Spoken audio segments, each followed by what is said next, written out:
আগামীকাল রাজ্য মন্ত্রিসভার সম্প্রসারণ হতে চলেছে। এক্স পোস্টে কথা জানিয়েছেন মুখ্যমন্ত্রী শুভেন্দু অধিকারী। আগামীকাল লোকভবনে এই মন্ত্রিসভার সম্প্রসারণ হবে এবং শপথ বাক্য পাঠ করাবেন রাজ্যপাল RN রবি। আপনারা জানেন যে মন্ত্রিসভার সম্প্রসারণ নিয়ে রীতিমতন জল্পনা চলছিল, চর্চা চলছিল। আগামীকাল অর্থাৎ মাসের প্রথম দিন বা সপ্তাহের প্রথম দিন সোমবার এবং 1 জুন এই সম্প্রসারণ হতে চলেছে, যে কথা জানিয়েছেন মুখ্যমন্ত্রী শুভেন্দু অধিকারী। বিস্তারিত জানার জন্য কথা বলবো উজ্জ্বল মুখোপাধ্যায়, আমাদের প্রতিনিধি রয়েছেন ফোন লাইনে। উজ্জ্বল, একটা সম্ভাবনার কথা শোনা যাচ্ছিল, এই মন্ত্রিসভার সম্প্রসারণ হয়তো জুন মাসের প্রথম সপ্তাহেই হতে চলেছে, একেবারে প্রথম দিনেই সেটা হতে চলেছে। কিন্তু কৌতূহল বা জল্পনা সব থেকে বেশি যেটা নিয়ে, এই সম্প্রসারিত মন্ত্রিসভায় কে কে জায়গা পেতে চলেছেন? দেখো, এখনো পর্যন্ত আমরা যতটা জানতে পেরেছি সেটা হচ্ছে যে মন্ত্রিসভাকে যেভাবে ভাবা হয়েছে বা মুখ্যমন্ত্রী শুভেন্দু অধিকারী যেভাবে মন্ত্রিসভা তৈরি করতে চাইছেন, তাতে কিন্তু নতুন এবং পুরনো এই দুটো স্তরকেই তিনি রাখতে চাইছেন। অর্থাৎ যারা একাধিকবার জিতেছে, দুবার অথবা দুবারের বেশি, তাদের অনেকেই মন্ত্রিসভায় স্থান পেয়েছেন। আবার যারা এবার জিতে এসেছেন কঠিন লড়াইয়ের মধ্য দিয়ে, তাদেরকেও কিন্তু মন্ত্রিসভাতে রাখা হচ্ছে। মূলত যারা দীর্ঘদিন ধরে রাজনীতির আঙিনায় আছেন এবং যাদের অভিজ্ঞতা রয়েছে, এরকম মুখ কিন্তু মন্ত্রিসভায় রয়েছে।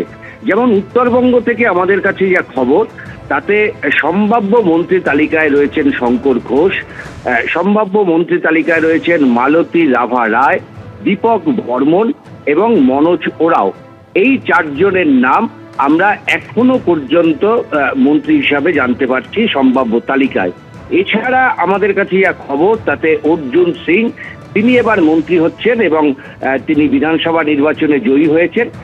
তিনি এবার মন্ত্রী হচ্ছেন এবং গুরুত্বপূর্ণ একটি মন্ত্রকের দায়িত্ব পাচ্ছেন। তাপস রায়, যিনি প্রোটেম স্পিকার হিসাবে কাজ করেছিলেন, তিনিও কিন্তু এবার মন্ত্রিসভায় মন্ত্রী হচ্ছেন এবং তাকেও একটা গুরুত্বপূর্ণ দায়িত্ব দেওয়া হচ্ছে।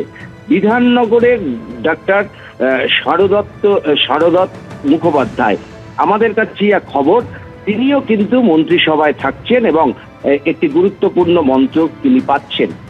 আমরা জানতে পেরেছি যে আনন্দ বর্মন, ইনিও কিন্তু উত্তরবঙ্গের একজন নেতা এবং যতদূর আমাদের কাছে খবর, তিনিও কিন্তু মন্ত্রিসভায় জায়গা পাচ্ছেন এবং সম্ভবত মন্ত্রী হচ্ছেন।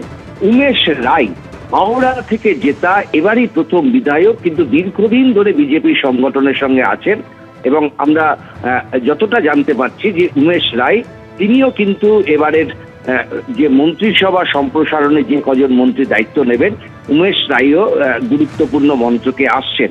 এছাড়া অশোক দিন্দা, এর আগের বারও তিনি মন্ত্রিসভা তিনি জিতেছিলেন বিজেপির প্রতীকে, এবারও তিনি বিজেপির প্রতীকে জিতেছেন এবং অশোক দিন্দা তিনিও কিন্তু মন্ত্রী হচ্ছেন এবং গুরুত্বপূর্ণ দফতর তিনি পাচ্ছেন।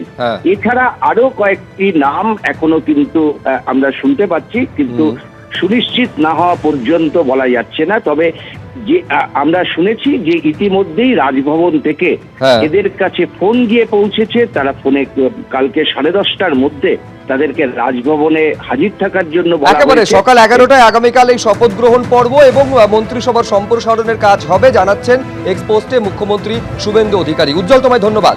এবিপি আনন্দ, এগিয়ে থাকে, এগিয়ে রাখে।